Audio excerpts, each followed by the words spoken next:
بسم الله الرحمن الرحیم. مولوي صاحب دي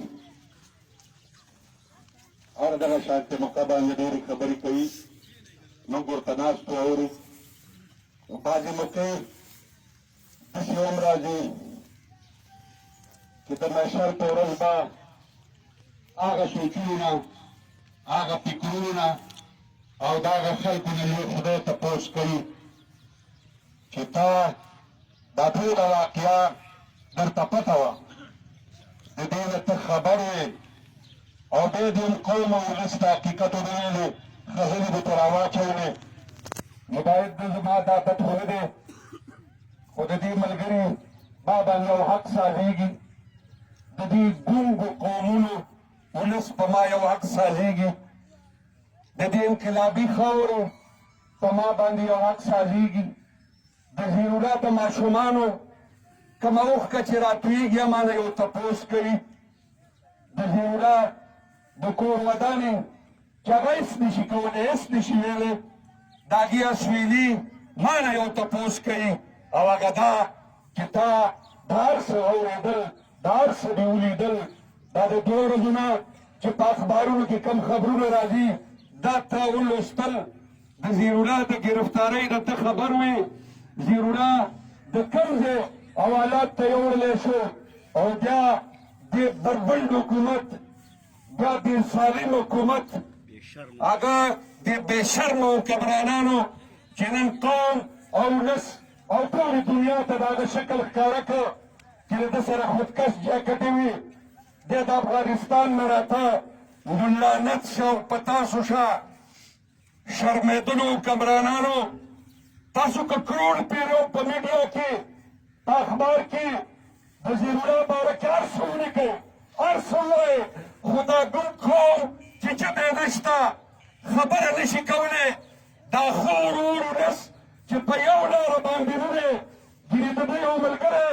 چې هغه د خیبر ایجنسۍ سره تعلق لرو،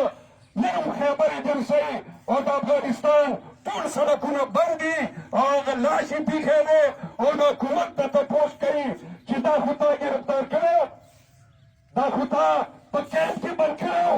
نو مقابلې در سره درې ګنټې څنګه وکړه؟ ولسه اخر را پاڅېدنه به ګورېږي. او یو خبره یاد لرئ، که موږ وایو چې موږ د فوج نه یېرېږو، موږ د حکومت نه یېرېږو، نو که بنګړي واچو په کورونو کې کښېنو قسم دی بیا هم ازرایل راځي،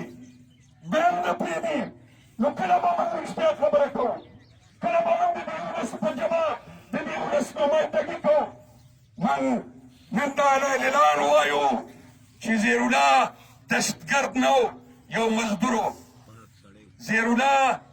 تخریبکار نه و، ګناه دا وه چې غریب و او د غریب په کور کې پیدا. نن چې په اخبارونو او په ولس کې د هغه متعلق څه ویل کېږي، د هغه ګناه دا ده چې د هغه قوم منتشر دی، د هغه طبقه منتشر ده. تشې خبرې کوو او حق ویل هم نشو کولی. موږ دا مطالبه کوو چې که دا ایجنسونه خو یې نه کوو، خو دا د میډیا دور دی، دا اقوام متحده یې کوو چې دا تپوس وکړئ، راشئ دشنګر خاورې ته چې زیرولا چا ګرفتار کړی و، چا بوتلی و او زیرولا چا بړ کړه. د دې ماشوم یتیم، د دې غریب مزدور د وینې داویداري موږ په چا وکړو؟ دا ریاست مړ کړه، دا پوج مړ کړه، بې ګناه یې مړ کړه. ولسه بس دی کړه، نور دا د ګونګر وجب ماتونه غواړي. نن زیرولا مړ شو، سبا به بل مړي، بله ورځ به بل مړي. او ملګرو راځئ چې دا سیاست بیاست دا څوک خپل کوئ، بحیثیت د یو پښتون، بحیثیت د دې خاورې د بچي، د دې خاورې په سپي باندې هم خفه شو. زیرولا خو یو انسان و، د هغه ګناه ګټه دا وه چې هغه د خورشید خان چې د پوځ جرنیل و، د هغه د پټو د بېدخلۍ خلاف تللی و، هغه دې دپاره تللی و چې د یو پښتون مزدور کور به ورانوئ، هغه د دې دپاره تللی و چې موږ هم پاکستانیان یو، موږ هم پښتانه یو. دا خاوره د چا ده نه، دا د چا خان ده نه، دا د چا د نواب ده نه، دا د هر هغه چا ده چا په محنت کوي. بېله خبره ده ملګرو چې موږ هغه رښتیا وایو چې په کوم کې موږ ته څه نقصان وي. موږ هغه خبره کوو چې په کوم کې موږ ته ګټه وي. نن زه په ډاګه دا اعلان کوم چې د ظهیرالله قاتل حکومت پاکستان دی، دا ریاست دی، دا د پښتنو دشمن ادارې دي. او ملګرو راځئ که نه چې د دې مظلوم ژړا او فریاد ورسو چا ته ورسو د خپل ولس دا ماشوم دا نن د ریاست نه تپوس کوي چې زما پلار چا مړ که او په څه باندې مړ که. او ولسه دا تاسو نه تپوس کوي، تاسو نه تپوس کوي. د دې ماشومانو دا اوښکې، د دې ماشومانو دا اوښکې دا د اشتغردار فرد نه تپوس کوي چې راپاسه او رښتیا خبره وکړه، راپاسه او په دې ماشومانو په سر باندې لاس راکاږه.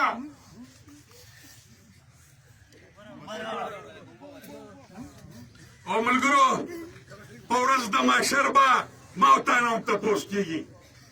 چې ظلم کوونکی زیاتی کوونکی همدومره ګناهګار دی څومره چې هغه کس چې په هغه ظلم باندې خاموش پاتې شي. که چېرې موږ نن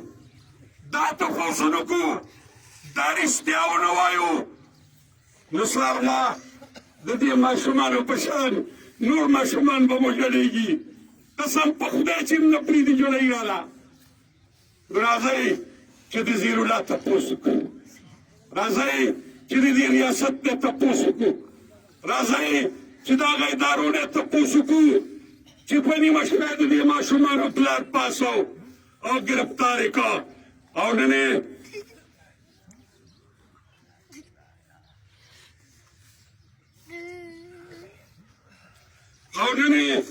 یو بل لیبل پې ولګاو چې دا دهشتګردو. زه د دې سیمې مشرانو او عالمانو ته یو خبره کوم، او هغه دا چې کله دې ماشوم د څڅېدلو اوښکو تپوس مو نه کړ، خدای شته دی چې ستاسو په خبرو کې څه برکت پیدا شي او نه ستاسو خبرې ته بیا څوک غوږ کېږي. ځکه چې نن وخت دی چې موږ راپاڅېږو د خپل ځان تپوس وکړو. او کله هم چې داسې قوم راپاڅېدلی دی او د خپل ځان تپوس یې کړی دی، د هغه په شا د هغه په وړاندې لوی کوبران بیا ټیټ شوي دي. دې خاورې ته وګورئ، دلته کې به د خان د اجازت نه بغیر څوک نشي کېناستلی. دې سیمې ته وګورئ، دې کې به د خان د اجازت نه چا په جومات کې ملا هم نشي نیولی. نن ازاده ده، نن زه او ته ازاد یو، نن زه او ته خوشحاله یو، ځکه چې تاسو اتفاق کړی او د هغه جابر خلاف هم جنګ وکړو او نن موږ ازاد یو. راځئ چې نن یو تېره بیا د هغه جابر خلاف راپاڅېږو کوم چې د ریاست په شکل کې دی، کوم چې د پښتون د دښمنۍ علمبردار دی،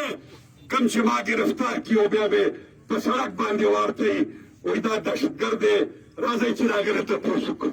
او د هغه نه تپوس ښه طریقه دا ده چې د دې په درېیمه باندې راټول شو، د دې په څلوېښتۍ باندې راټول شو او یو داسې تحریک شروع کړو چې دا اشتغر تحریک د ټولې دنیا د هغه سره کړو، ټول پاکستان د هغې سره کړو او د دغه قبیحه لاسونه چې د دې ماشومانو په پلار یې په سینه باندې ویشتو، د هغه نه د دې تپوس وکړو.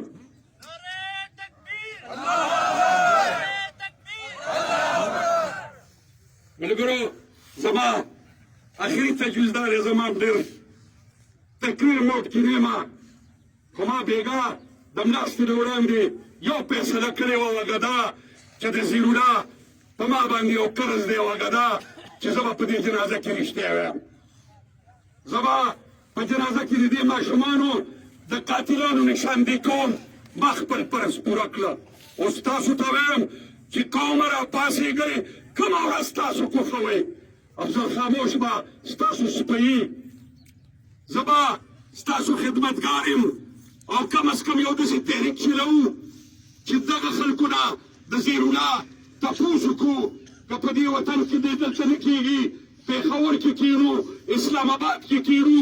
او ټوله دنیا داسې ولړزو چې دا سنګر بچی په څه مړ شوی دی موږ د هغې تپوس کوو ملګرو د جنازې نه فورا پس تاسو د هر کلي چې یو کمیټي سازه کوئ او د هغه په درېیمه یا په هر تاریخ باندې د هغه د قبر خواته راټول شئ ټول ولس ته بیتون دی چې دا ټوله صوبه به تاسو سره وي دا ټول پاکستان به تاسو سره وي خو که تاسو راپاڅېدئ او که تاسو راپاڅېدئ او وایئ چې د دې ماشومانو تپوس به وشي نو خدای قرآن کې وایي ان الله لا یغیر ما بقوم حتی یغیروا ما بانفسهم څو پورې چې یو قوم د داسې حالاتو بدلېدو لپاره نه وي راپاڅېدلی خدای وایي زه د هغوی حالات نه بدلوم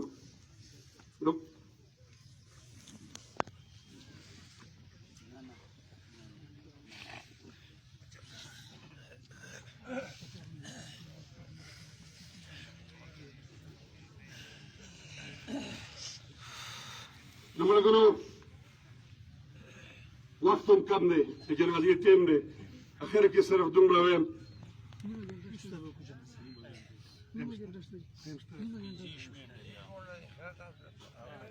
ټیم شته دی وایي نو ملګرو دا خبره کوو درته چې ظلم هغه وخته پورې تر څو پورې چې د ظلم خلاف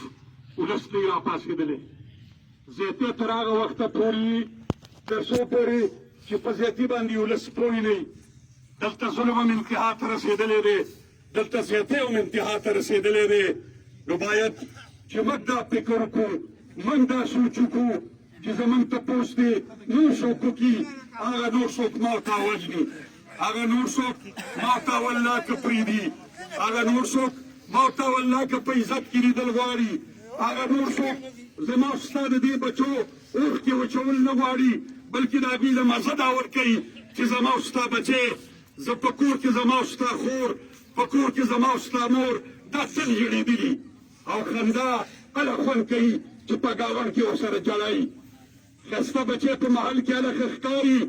چې د زیرالله بچي ته جړایي ورسره په جونګله کې ناست دي دوی نه حکومت غوښته دوی نه د حکومت خلاف وو دوی نه د افسر خلاف وو دوی نه د جلسو خلاف وو د ده د پلار غټه ګناه دا وه چې هغه د یو مزدورانو د مرستې دپاره د یو جرنیل د بچي سره ښکر جنګولی او د هغې سزا هغه ته دا میلاو شوله چې ستاسو په وړاندې باندې ده ملګرو دغه شان تحریکونو کې د تګ هرګز مطلب دا نه وي ګینې چې یو سړی اقتدار ته دې پرې ورسېږي خو یو خبره ده چې موږ او تاسو الحمدلله انسانان اشرف المخلوقات که چېرې موږ او تاسو صرف د ځان غم کوو موږ او تاسو صرف د خپلې خېټې د ډکولو غم کوو موږ او تاسو صرف د خپل بچي د خوشحالولو غم کوو موږ او تاسو صرف د خپل بچي خېټه ډکوو نو یو خبره یاد لرئ چې دلته دوه مخلوق اوسېږي یو ته حیوان وایي بل ته انسان وایي دواړه د خدای مخلوق او د دواړو مخلوقونو څه خبرې مشترکۍ د خېټې مسله د حیوان هم ده او د خېټې مسله د انسان هم ده د بیمارۍ مسله د حیوان هم ده او د بیمارۍ مسله د انسان هم ده یاد لرئ ستاسو په کور په بلۍ ناسته چنچنه هغه چې سهار وختي پاسي او بچي د چنجۍ راوړي خېټې ته کوي تا ته یې نه دي ویلي چې زما بچي د چنجۍ راوړه نو که ته هم هغه شانتې د صرف د بچي خېټه د کوې نو تا چنچنه کې څه فرق پیدا شي پاتې شو ته کوې چې زه بچي راوړم نو زما او ستا کور کې ځناور شته که نه هغوی هم بچي راوړی شي نو که دغه کار زما او ستا شي نو هغه ځناورو نو تا کې څه فرق پیدا شي ملګرو انسان هغې ته وایي چې د خپل بچي د اوښکو وچولو سره د داسې مظلومانو بچو اوښکې هم وچېږي حیوان دغه شی نه کوي انسان یې کوي او ما او تا باندې یو قرض هم شته دی د دې ژوند د الله تعالی یو ډېره لویه تحفه ده چې ما او تا ته یې راکړې ده که چېرې نن هم د یو سړي ټایم پوره شي د مرګ او هغه د ټولې دنیا سره او سپین راجمع کړي او وایي چې 15 منټه دې زیات شي نو د ټولې دنیا سره او سپینو باندې 15 منټه ژوند نه ملاوي. راځه چې دواړه هم دا منټونه وشمارو چې ما ته څونه منټونه تېر کړه.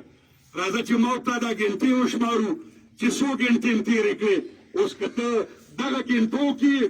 دغه منټونو کې د خدای د دې مخلوق دپاره ټیم ورنه کړې ستا په ژوند کې د دوی حق شته ستا په ژوند کې د خدای د مخلوق حق شته چې د زکات په شکل کې وله ورکړې او راپاڅېږي. د هغه خلکو کم چې سوچ یې کم دی فکر یې کم دی تقسیم دی هغې ته خو کم از کم د نصیحت د یووالي د ورورۍ د مینې د محبت یو دوه خبرې خو وکړي که نه هغې ته خو کم از کم دا وښیه چې دوست دې څوک دی دشمن دې څوک دی. هغې ته خو دا وښیه چې په کومه لار د تګ نه پس ستا ژوند کې به سوکالي راشي کوم هغه نظام چې په دې دنیا کې راشي چې د داسې یتیمانو اوښکو سترګې پکې وچې شي. او ملګرو دا ما او تا باندې فرض دا حقوق العباد دی د الله عبادت او د هغه د مخلوق په عبادت کې ډېر لوی فرق دی. خدای پاک منځونه نه کوونکي ته معافي ورکولی شي. خدای پاک نور ګناهونو کوونکو ته معافي ورکولی شي. خو د داسې ماشومانو سترګو اوښکې چې نه وچوي خدای هغوی ته معافي نه شي ورکولی ځکه چې دا حقوق العباد کې راځي. حقوق العباد خدای نه معاف کوي. راځه چې حقوق الله په هغه ځای کې پرېږدو هغه ته دغه فیصلې پرېږدو خو د حقوق العباد دپاره راپاڅېږو څه وخت ورکړو او د مظلومې طبقې مرسته وکړو. ظالم که د کعبې که د اسلام آباد که د پوج مشر که د عیسای مشر چې د هغه خلاف رښتیا خبرې وکړو او دا ووایو چې د زیرونه قاتلانو یو خبره یاد لرئ د یو مزدور د لیډر قاتلانو یو خبره یاد لرئ چې قوم اوس بیدار دی ولس اوس بیدار دی. هر څوک تاسو په اخبارونو کې په میډیا باندې دا خبرونه وچلوئ چې یو دستګردو داشنغر خاوره ګواه ده چې یو مزدورو یو بېګناهو کاسونه ته ووایې چې 3 ګنټې داسې یو کړې راسره په بېوقوفو یخرو د درګۍ په کلا کې ناست د چنچنې بچی دې په پنجره کې بند کړی او د خیبر ایجنسۍ په سرحد در سره 3 ګنټې ډزې کوي. دا ولس یې نه مني دا خلک یې نه مني. دا یو رښتیا خبره ده.